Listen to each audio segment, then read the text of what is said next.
which is what guides you to implement it, a competence-based assessment, which helps you assess, and we have other tenets like community-centered learning and parental engagement, but that was just by the way.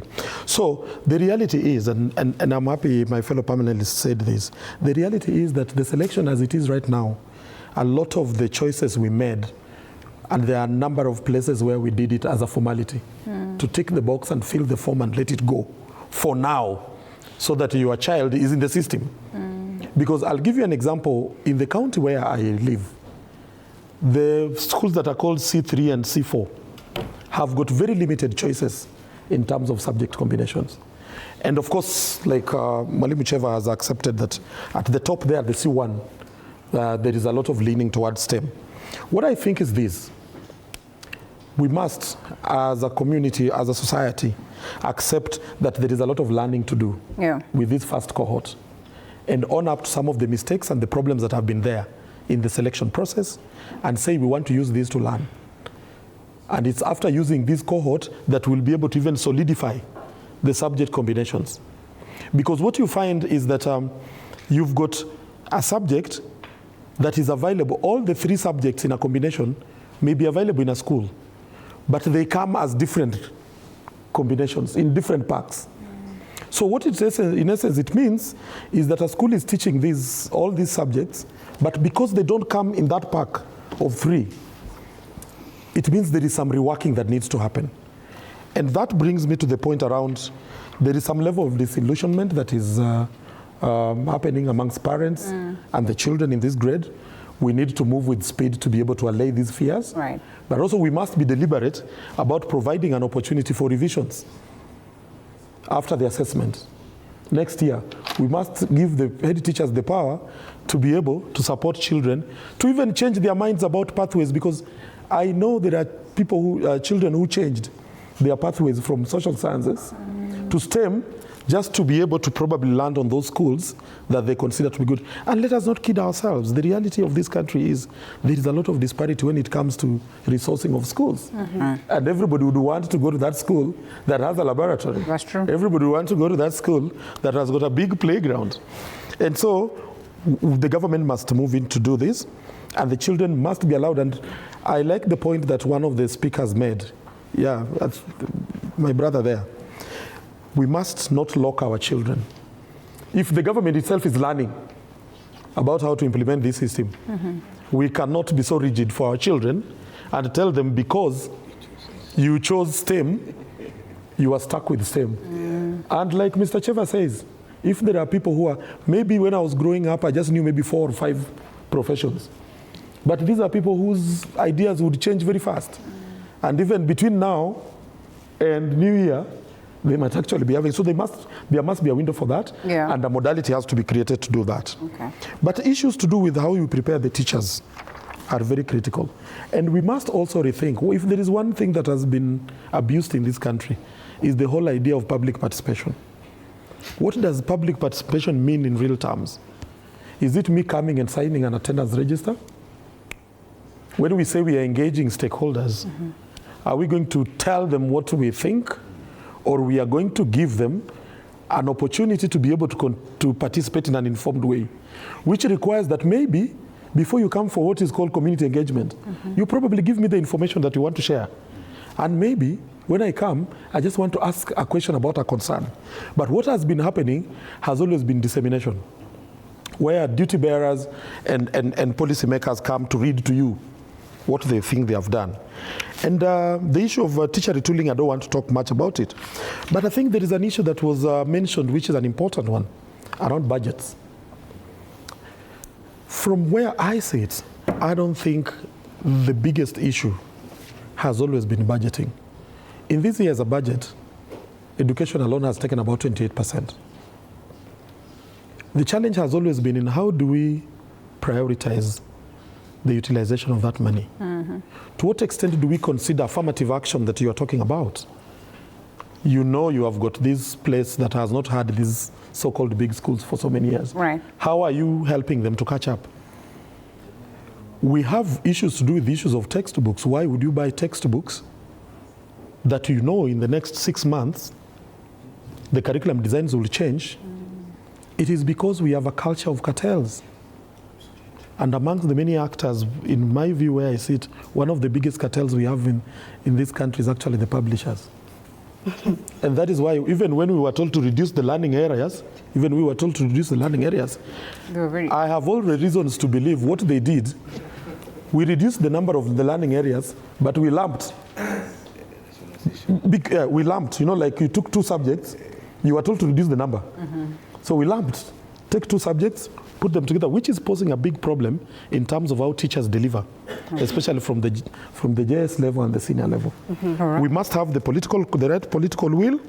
We must be able to make a commitment to get this thing right. Okay. And data and evidence must be key. A lot of the decisions that we are making in CBE are based on our what do we call it?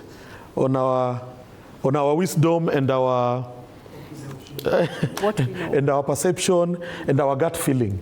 And we cannot, and politics of course, and we cannot drive an education system that delivers for our children in the 21st century by using emotions and our thoughts. All right, thank you, Otieno. Our director says we have very few minutes left, and so we need to wind up.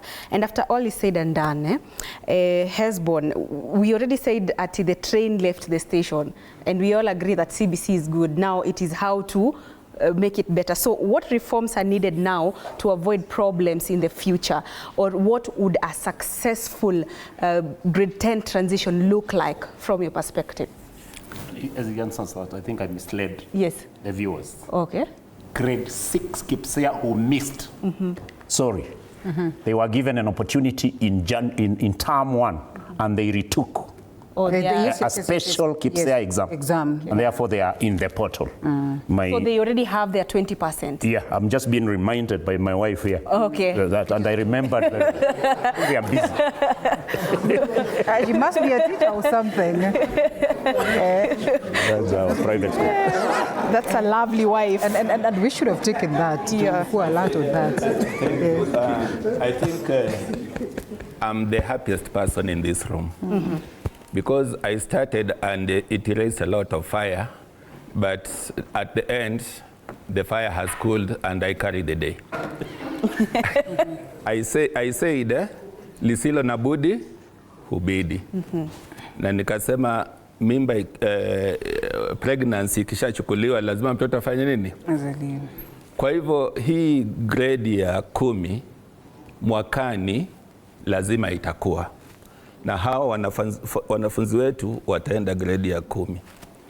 Wakati ndugu yangu ambaye ametoka mwalimu wa Munga alizungumzia mambo matatu. Alisema quality teachers, quality tools and quality environment.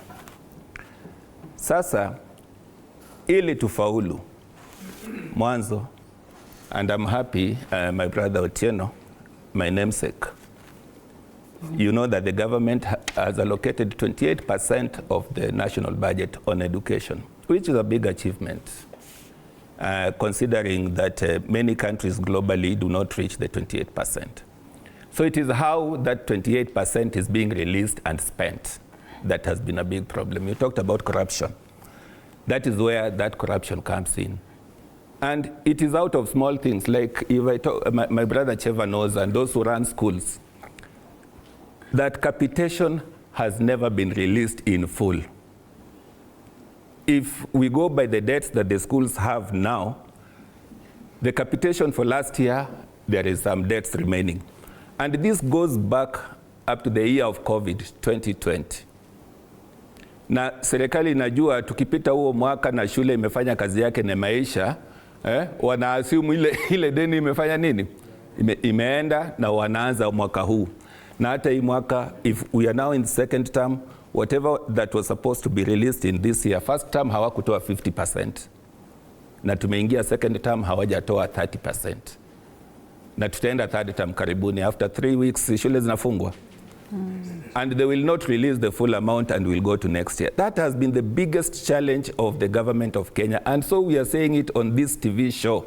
And I'm sure the government is watching. patieni shule zote pesa zao jinsi inavyotakikana ili elimu iwe bora, na si bora nini? Elimu. So that one should be put in place. I'm happy that the tooling and retooling of teachers is an ongoing process. What was senior school?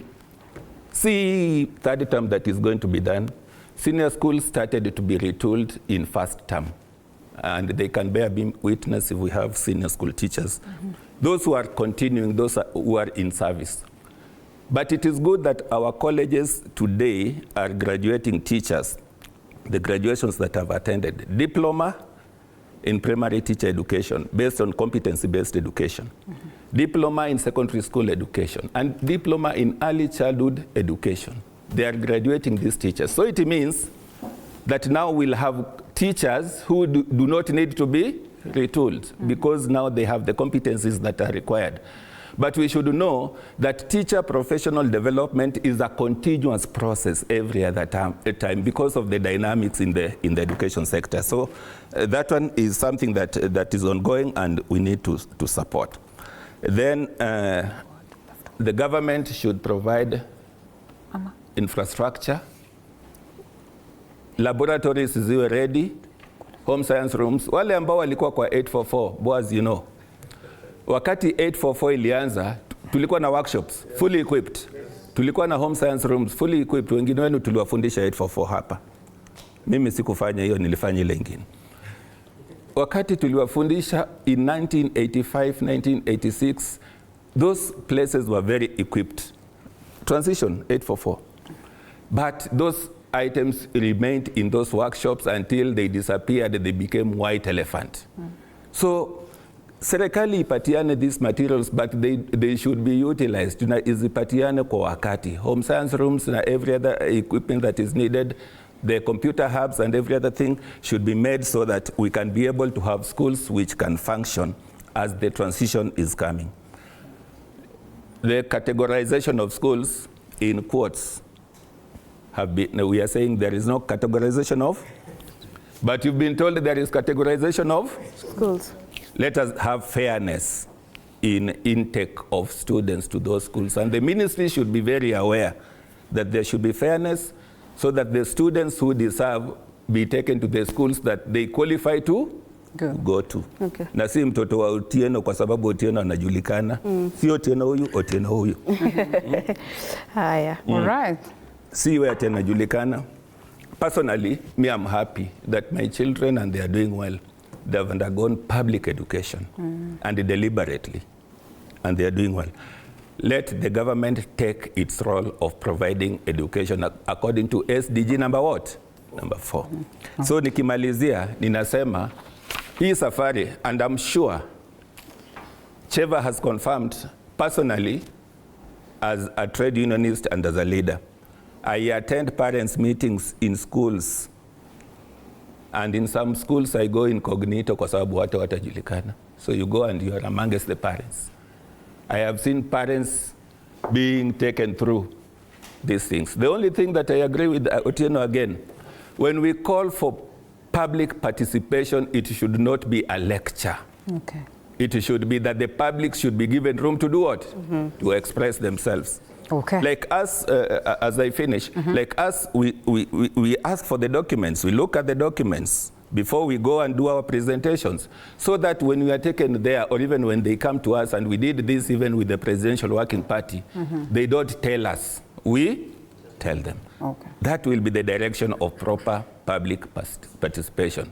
Concluding, na mnifuate. Lisilo na budi, So I'll give you time for parting shots so that we all know. I don't know whether Boaz agrees to that, but briefly, before I come to this side, we have some grace period.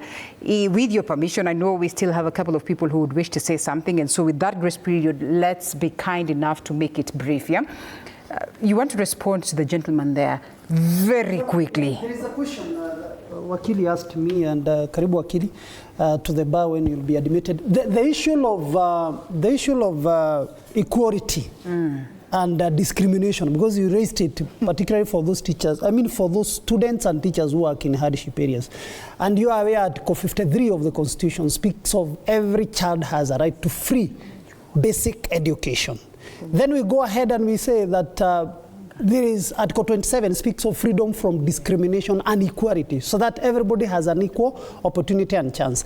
And the government, particularly starting with the teachers themselves, and Hesbon being a KNUT Deputy Secretary General, knows that teachers usually in hardship areas get 30% or extra hardship allowance over and above other teachers in other areas. That acts as incentives to those teachers who work in those areas. But also coming to the issue of equality as per Article 27, there is this issue that has been raised by Kepsha Treasurer, like CDF. CDF itself, it is equal amongst all constituencies in Kenya. But when you go again in the devolved units, the counties, particularly the marginalized county, usually get equalization fund.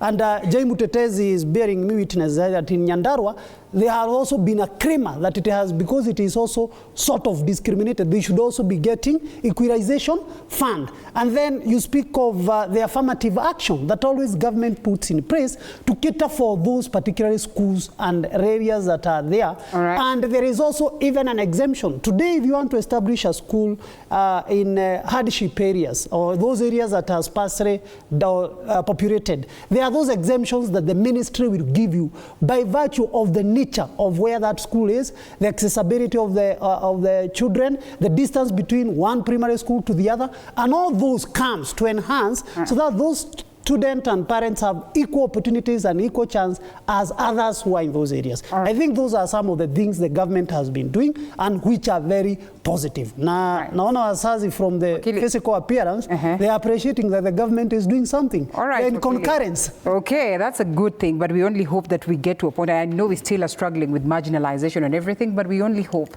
that there's going to be a break of all those discrepancies at some point in time. The gentleman in white and then the lady in blue here, I want to pick some of the questions because I know Boaz can respond to some of them before I allow for him to come in. You have the mic with you? Oh, there's a mic with you. You can use it and then share with them, and then the gentleman behind. Very quick.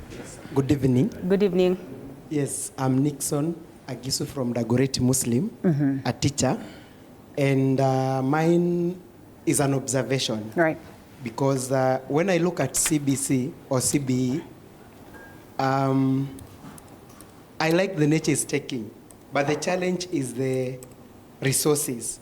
Like, we are talking about the government funding CBC, but if you look at what CBC, the foundation of CBC, it is pillared on what? 6, 7 competencies, right? One of the competencies I'm very particular with is digital literacy. Because if you look at all other competencies, somehow they'll come and revolve on digital literacy. On the materials we use in class, almost 50% they'll send you to some digital literacy. And we're talking about the marginalized areas. And I was just imagining as a teacher, when I'm in class, for example, I can give a short scenario. I went to a school, and then I picked a projector, and I put it in class. And that's what I used to do in private school. This is a public school. And then I showed learners what was in the book. And you know, when a learner walks up to me and ananiambia, Mwalimu, thank you. Sisi hata tuna TV. And what I was teaching, that learner was able to comprehend it better. So I was imagining, even in the marginalized areas, if CBC is about competencies, why does the government not follow through with the competence? For example, it's funding. We have a competence on digital literacy. Why does the government, should the government, my thinking is, the government should prioritize that we want to enhance digital literacy, which is a 21st century skill in our learners. So what do we do? Okay. There's nothing like equalization or what. These are competencies supposed to be taught in class. Let resources follow this competence to every what? Class. And you realize that even the marginalized areas will come up to the par with the rest of the country. Right. So that we realize that even at that level, all the learners are receiving what exactly is supposed to be done. And then someone talked about quality assurance. You realize that when they come into place, I hope it is not one way of creating a job opportunity for someone who will sit in the office and just say, I'm doing quality assurance. He should look at the pillars of CBC. Then as they are doing their quality assurance and survey, they should make sure that those things are implemented. And I think all this noise you are hearing from parents is because, one, like I'm a teacher, ask me about the pathways. I don't know.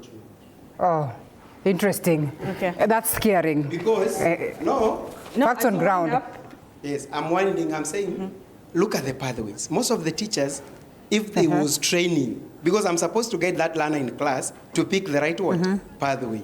Let's have your mic. So what I'm saying is, you'd realize that, as the madam said, this thing is trickling down. Ministry came up with the directions. Pathways are supposed to be picked. But if it came from the teachers, learners there will be no noise. Because who gets information from the curriculum? It is the teacher. Right. Sindio, they are disseminate to the learner, to the parent, to the ministry. Information in a revolve vivo. But this teacher is receiving information which is supposed to give to the parents. Now, maybe you are well informed to give that information. So that is my take. All right. And I know the teacher there said the elephant in the room is inadequate teacher training. And I want to say the elephant in the room now is timekeeping. Let's be good people, So 1 minute as we move. Sawa. Okay, thank you. Good evening. Good evening. I'm Vivian Okech, a teacher by profession. I must say that let us give a plus to where a plus is deserved. First of all, let us thank the government for actually enabling these learners. Actually, they are more exposed than any other curriculum education that we may have. Now, I must say that the retooling has been done. For us as grade 9 teachers, we have produced a full-baked learner. Maybe for the senior school, we don't know. But for us, we are giving them a full-baked learner, starting from grade 5, 6, 7, 8, and 9. We have given them the competencies they require, the values, and even we have taken them through the pathways. As a teacher, I may not be good in STEM, but at least I have the knowledge of what STEM entails, social science entails, and arts entails. So I appeal to the parents that let us remain vigilant. This is the cohort. You know, this is just, we are trying so that by come next year, we'll have whatever to be implemented, because these are stakeholders, they get the report from us. And I want to thank Mr. Otieno, the senior there. I believe now, by the time the learners are going to grade 10, I know there are some learners who are able differently, for example, or there are some learners that they come from poor background.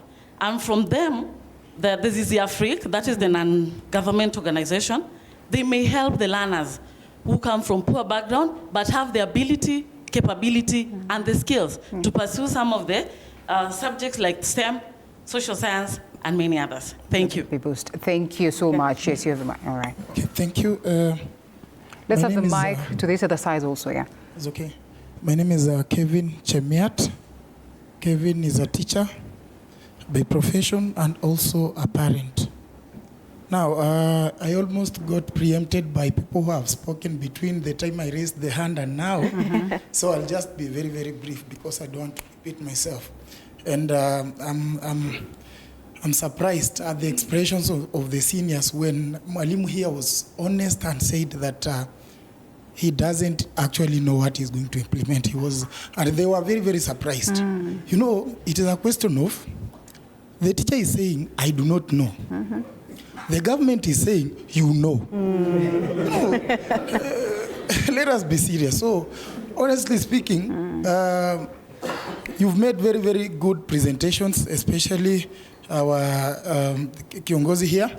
And they are very good. How I wish they were practical. And we have to also run away from the fact that we are comparing a school in Westlands and a school in a rural place. They can never be the same. Ata barabara, ukiangalia ni tofauti. So let us just run away from that and address real issues that are at play here. Now, there's a lot of excesses in our institutions, and I'm saying this because I want to say that we should not all blame the government for not giving funds or giving funds that are insufficient. The excesses in our institutions come with, actually through the fact that, let me ask a question. People have been giving birth to children from time immemorial, isn't it? Mm-hmm. And we have been expanding the schools that we had even in 844 system.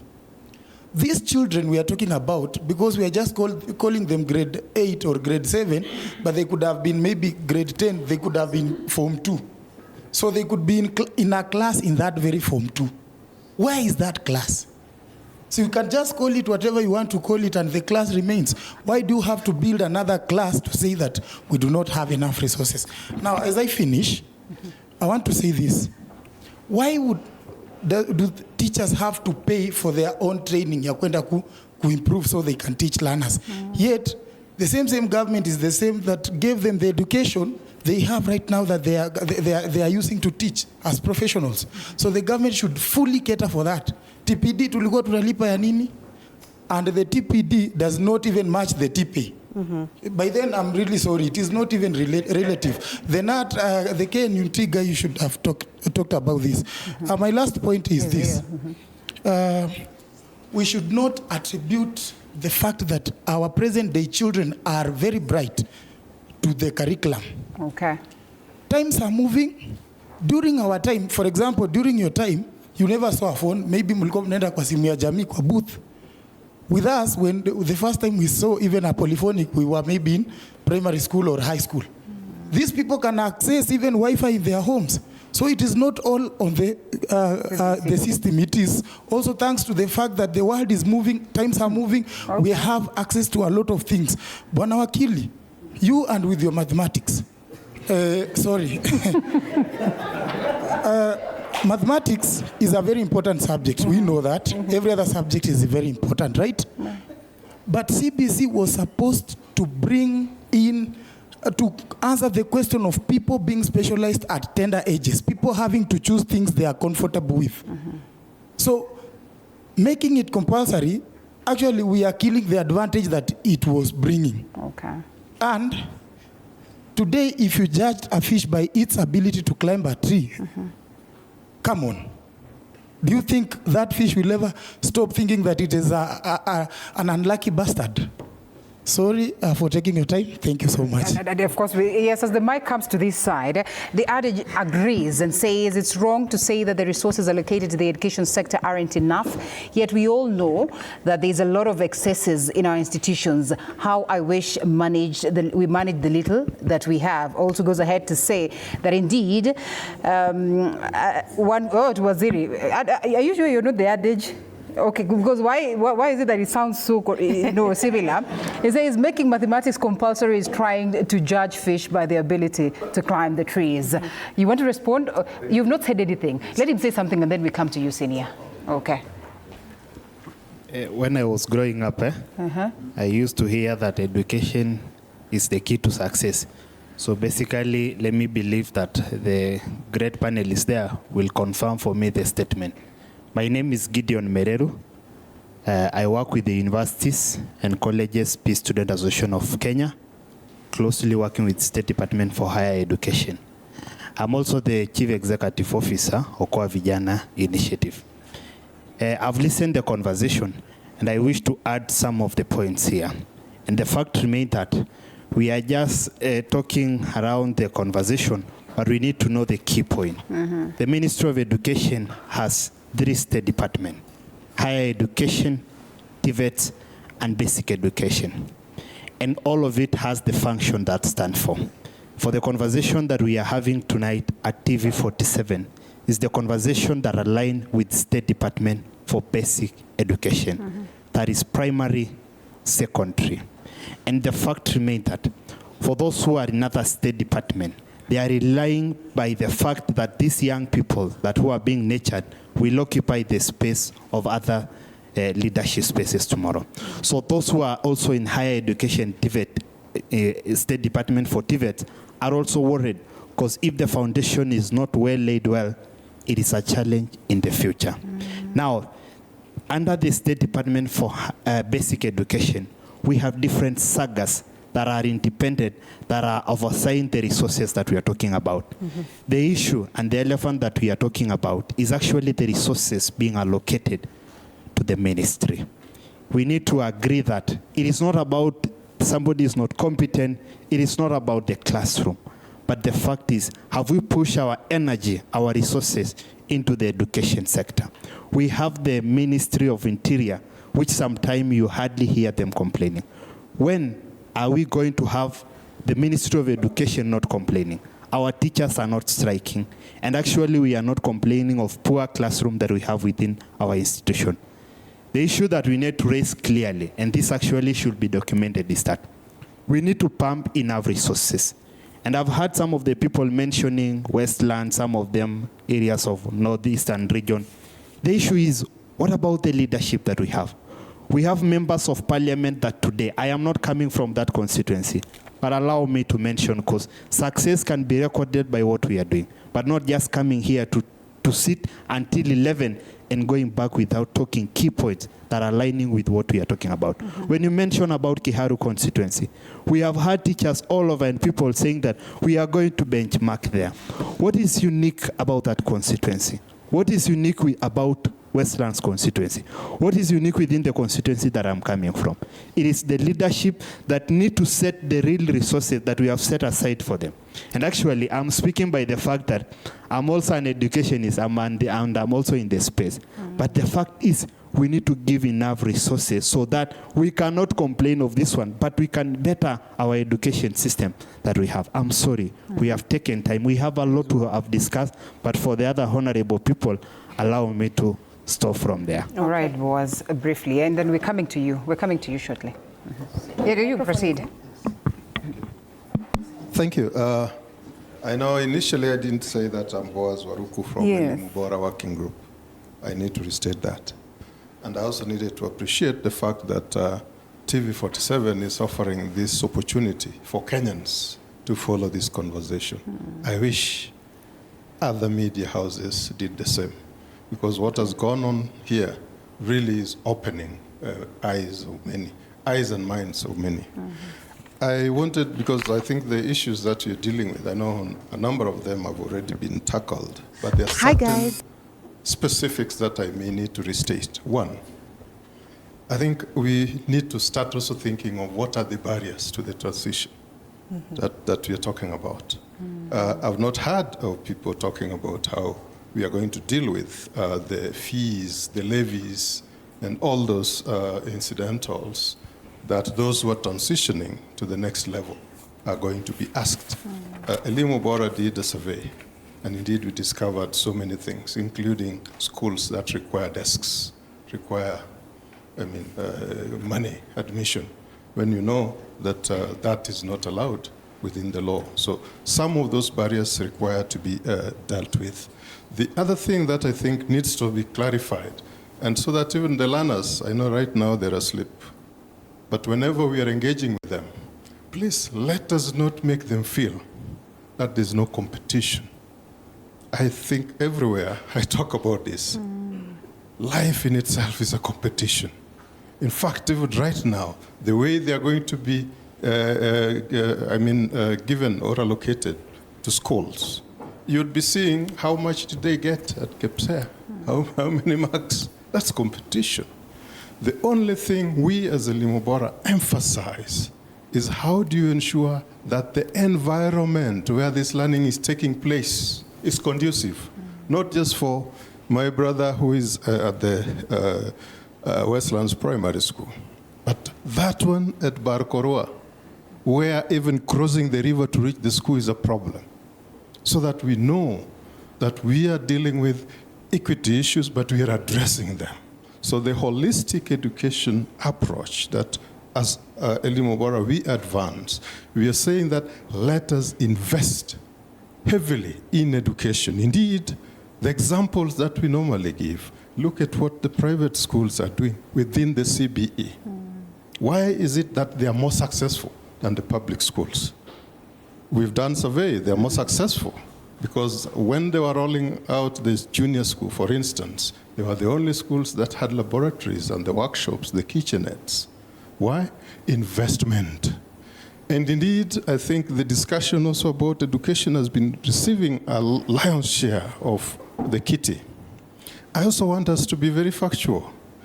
Indeed, I'm among those who say mathematics should be compulsory because at times we are not even computing those accurately. I've just indicated here, I think I was being consulted by somebody. I said 701 billion of a total 4.2 billion is less than the 20% benchmark that the UNESCO gives. We need to get to that. Why I'm saying those is because the standards, the principles, the assessments that we require to make so that we do the beautiful thing of investing in education now, so that the future of CBE does not become the future of 844. Okay. I think what people should be telling you here is 844, the way it started, it is the defunding or less investment in 844. And so removing those critical subjects, not training teachers for that. That is why we ended up with a very theoretical system. Totally, it's not 844, but it is something, but 844 by another name. So why I think the emphasis we are making and what I'll require us to discuss particularly going forward, the transitional challenges, let us address them. The teacher gap still exists. I think Nat will tell you, Kupet will tell you. That gap still exists. Almost 100,000 teachers required. We can't say that it is enough. Okay. So when we are saying that address those, it's not that we are saying the government is doing bad. No, that is our work. That is why I come here. I do not come here to praise anyone. I come to help address those gaps. All right. Thank you. All right, thank you. Fair enough. Let's have a minute for every other person who's not said anything. Yes. The mic should go there, the mic should go right at the back, and then we'll come back to the ones that have already said something at least. Let's have a mic on that side also. All right, proceed. Okay. Good evening, everybody. Good evening. I'm called Kotonde, a teacher by profession, and I have great concerns about the CBC. There's an area which is missing. I've just been getting everything right, but there's an area missing.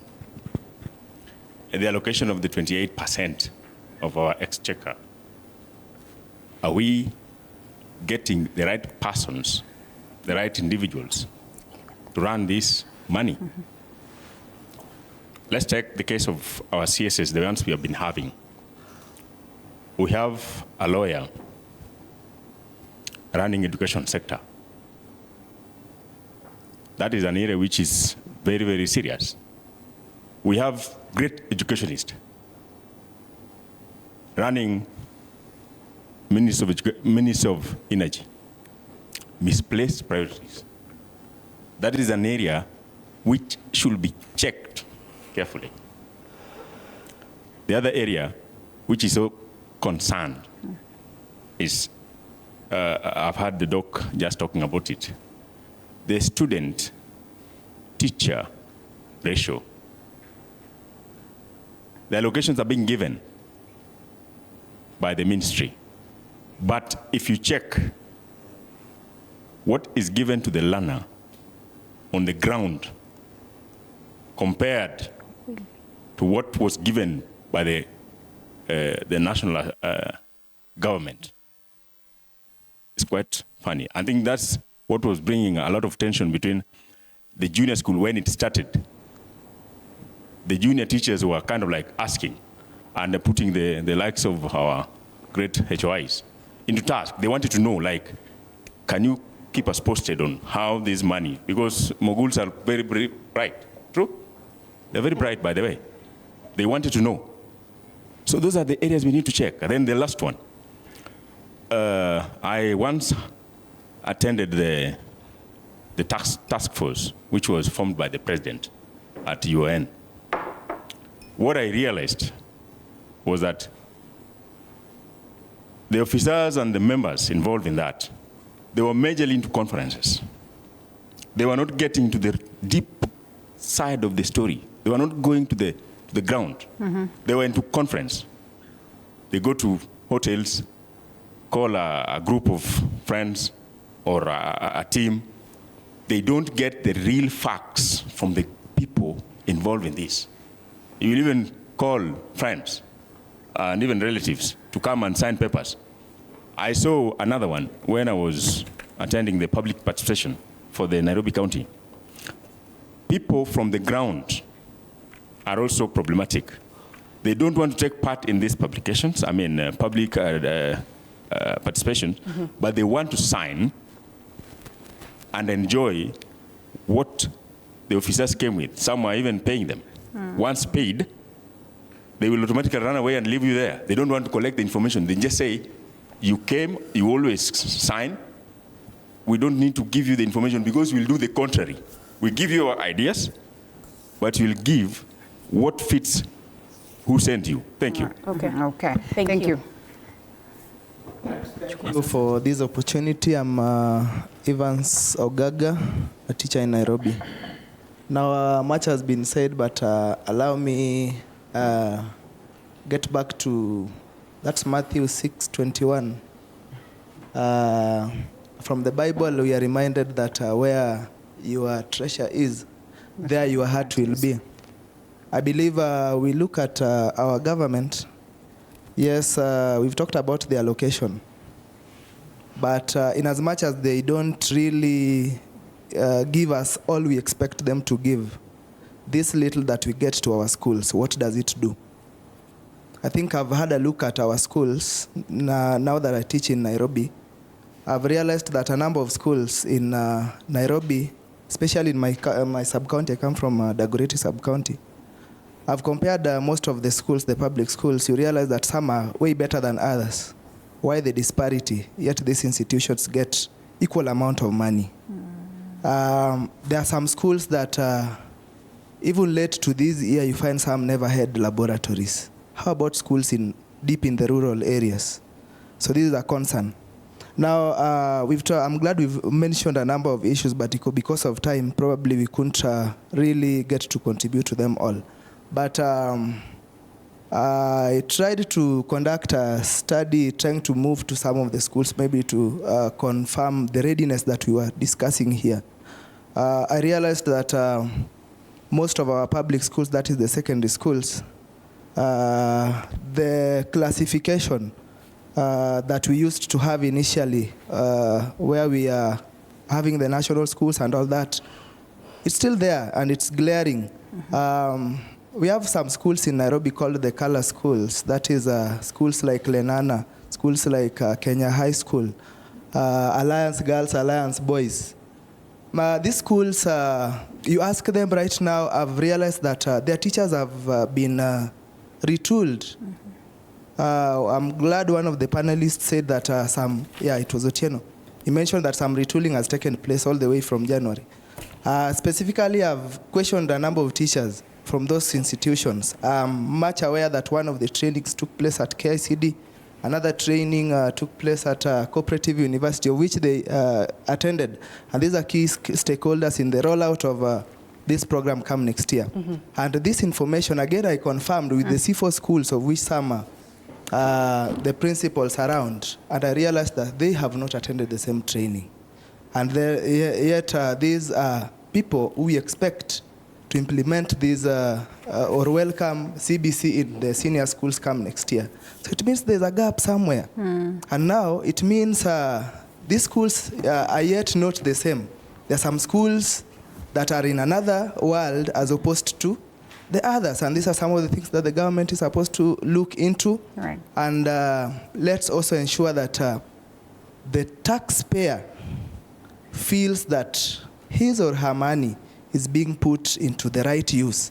Let us, as the government gives out the money, let us ensure that this money does what is purposely intended that this money is supposed to do. Because however little it is, we can create a difference. And one last thing I remember, I was also being told that in terms of preparedness, I've mentioned the color schools. One thing I realized that from their preparation, they are ready to undertake is that they are ready to receive the learners that are well equipped.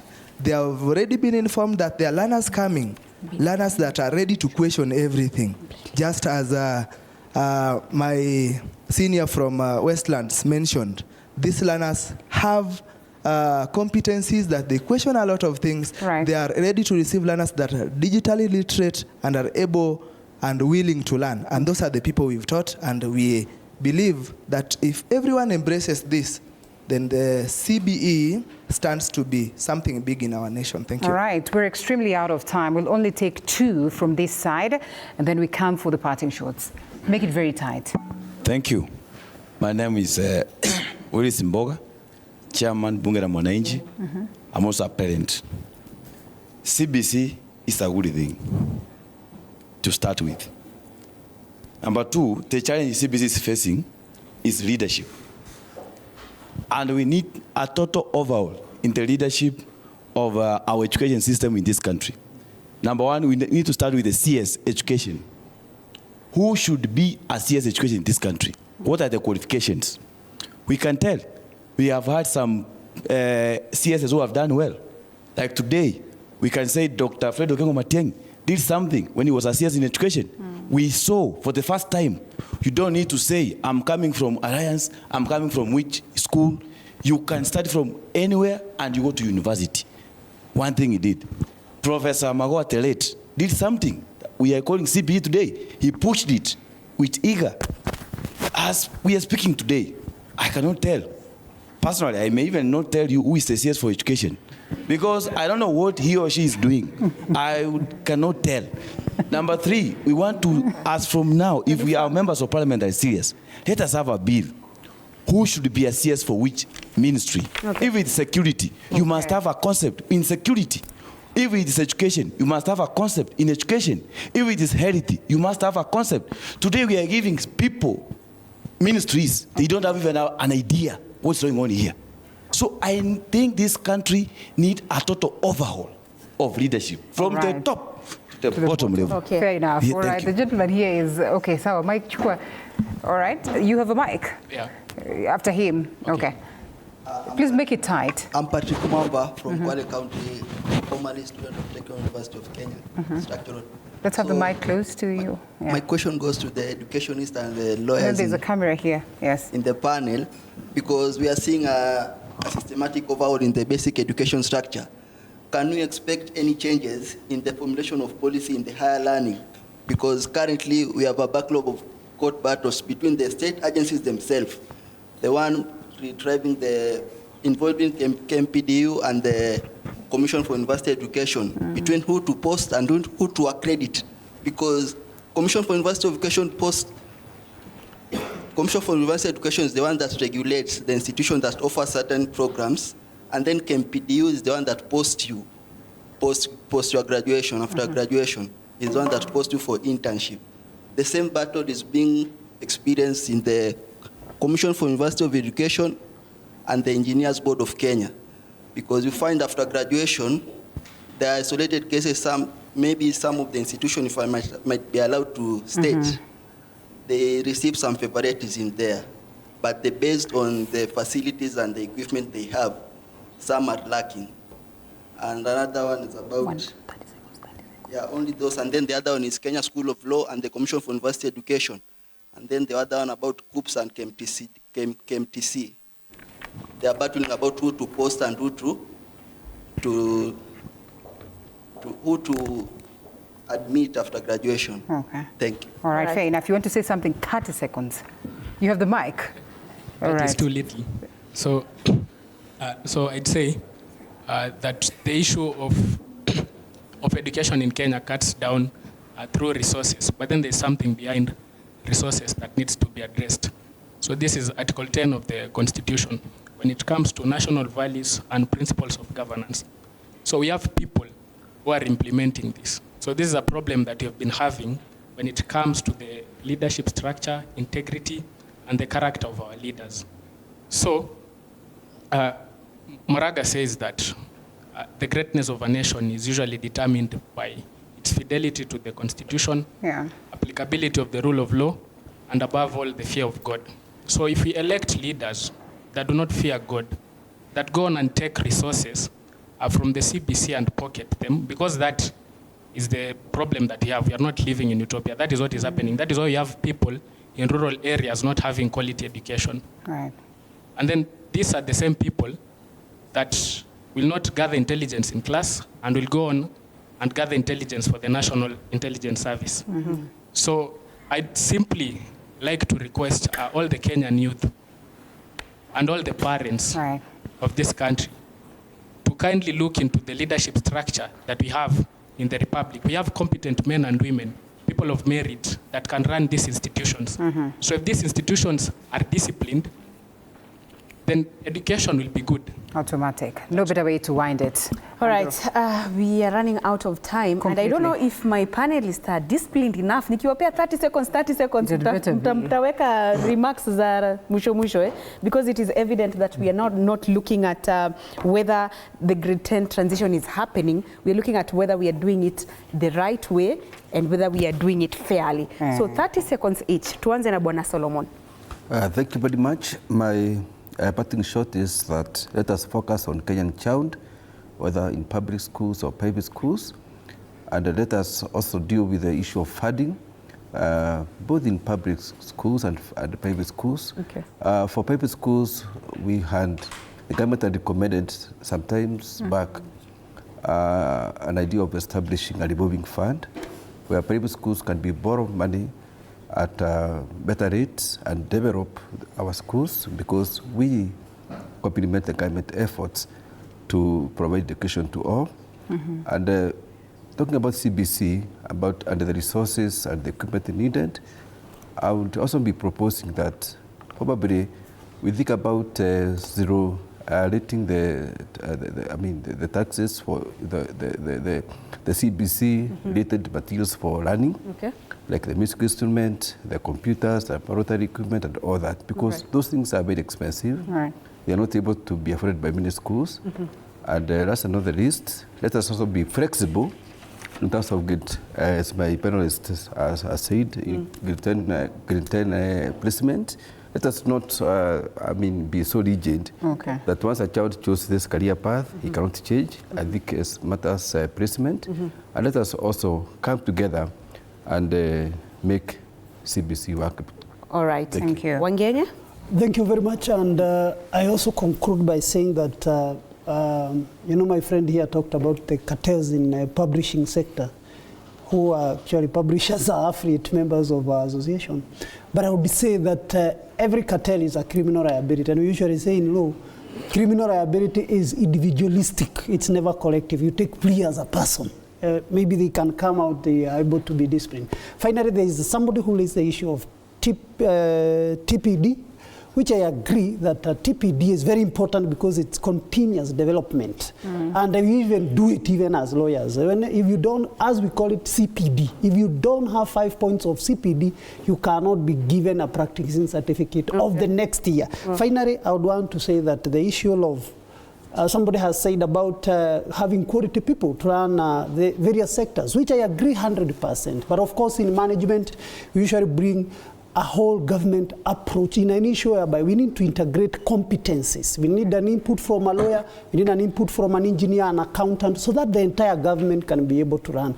Actually, somebody praised Professor Magoha. Professor Magoha was a medical doctor, but he ran the education sector very well by profession. Issues of we'll keep emerging, even when we implement everything here that we have agreed, issues will emerge. Let us face them as parents, as stakeholders, and we tackle it and we move on as a team. Okay. Thank you. CBC is a great system. If done well, it holds a great opportunity to transform our country. What we need is mindset shift. We must put teachers at the center of it. We must improve school leadership. And our system must focus on leaving no child behind. And above all, there is an element of CBE that we rarely talk about. This country needs value-based education. And as Zizi Afrique Foundation, we are working with a lot of partners to try and pilot a value-based education system in this country, because with the values, the many things we are talking about including the issues around cartel and corruption, would be sorted out. All right. Thank you very much. All right. Kennedy? Grade 10's transition is more than just a class progression. It is a transformational shift towards futuristic focused learning. Capture and raise the following stakeholders and tells them this. Government, please fast track infrastructure development and capitation for both junior and senior schools. Teachers, embrace your evolving role as facilitators of learning and champions of learner growth. Parents, take an active interest in your children's transition journey and support their pathway choices. Communities and partners, rally around schools, especially in providing tools for career guidance, teacher development, and digital access. And finally, all stakeholders, kindly, let's work collectively to ensure that grade 10 transition is smooth, equitable, and learner-centered. Thank you. Thank you. All right. Hesbon, as we now close the show. Kwa sababu wengine wameka kwa Kiingereza. Kwa Kiingereza, naam. Nitasema kuwa mwanzo ninafurahi, ninasema serikali ni wajibu wa serikali na wajibu wa sisi sote, lakini hasa serikali ihakikishe kuwa rasilimali zote ambazo wako nazo wameziweka kuhakikisha kuwa grade ya 10 imepata yote ambayo inastahili, na ni kazi ambayo inaendelea. Tuna miezi 5 ambayo imesalia, na ni lazima usingizi ukome na uhakikishe kila kitu na kila juhudi limewekwa kuhakikisha kuwa tuko tayari kwenda grade ya 10. Wakati tutafanya transition ya wanafunzi kwenda grade ya 10, kuwe na usawa, kuwe na uwazi, na kila mwanafunzi apewe nafasi yake kulingana na haki yake. Kusiwe na yeyote ambaye atanyimwa nafasi kwa sababu ya jambo moja au jingine kama amefuzu. 3, serikali lazima iwe na masikio ya kusikiliza, kwa sababu sasa wanaonena ni washikadau wakuu, na wakati tunazungumza wasiatie masikio yao nta wakakosa kutusikiliza. Watusikilize kama washikadau wote, wawe ni wazazi, wawe ni civil society, wawe ni walimu na kila mtu, na wahakikisha kila mtu amewekwa amefunzwa vilivyo, hasa walimu wapewe nafasi yao ya kuwa tool sawa sawa. Mwisho, isiwe ni kikomo cha kuzungumza. Leo tumepewa nafasi na TV47 na tumezungumzia serikali. Isiwe ni mwisho ya mazungumzo ati mpaka tena tutakaporejelea hapa na kuitwa na TV47 ili tuweze kuzungumza. Sisi wote hapa, na nimewasikiliza kwa makini, sisi wote hapa we are champions, championing for smooth and better transition for our children. Asante. Tunapoingia katika kule ambako tuko na kazi zetu makao, nimesikia kuna bunge la wananchi, kuna walimu hapa shupavu nimeona. Hata yule ambaye alisema hajui nini, si ati alikuwa anasema hajui, anajua, lakini alikuwa anazungumzia wale ambao hawajui. Kwa hivyo wacha kila mtu hapa hawe ni champion wa kueneza mambo ya transition, ili kila mtu haufike katika hiyo conversation. Shukrani. Na asante sana Bwana Hesbon Otieno, ni naibu katibu mkuu wa chama cha kutetea walimu NAT. Asante sana kwa jopo letu lote. Shukran sana kwa hadhira yetu hii ambayo wameweza pia kuchangia pakubwa kwa undani tena zaidi. Pia kwenye mitandao naona watu wamekuwa kifuatilia sana, lakini muda hautaturuhusu kusoma jumbe zote, bila kuwasahau wenzetu ambao walikuwa kwenye lugha ya ishara, Catherine Simaloi pamoja na Juma, na pia wapiga picha hapa studioni, waelekezi, wahariri na hata maripota wetu wote ambao tumekuwa tukiungana nao kutoka kaunti mbalimbali. Mimi nimekuwa wako Andrin Kilemi, sina la ziada, ninaondoka. Asante sana Andreen. Nafikiri we continue with our duty to create platforms for civic education, to create platforms for public participations as to matters that are crucial and important to you and me. And I'm glad that we've had this session, and we continue this even, of course, some more. That is sometime next Tuesday. Make sure that you always keep it TV47. My name is Linda Alela. Much appreciation to everybody that has made this a success. Do have yourself a lovely night. Asante.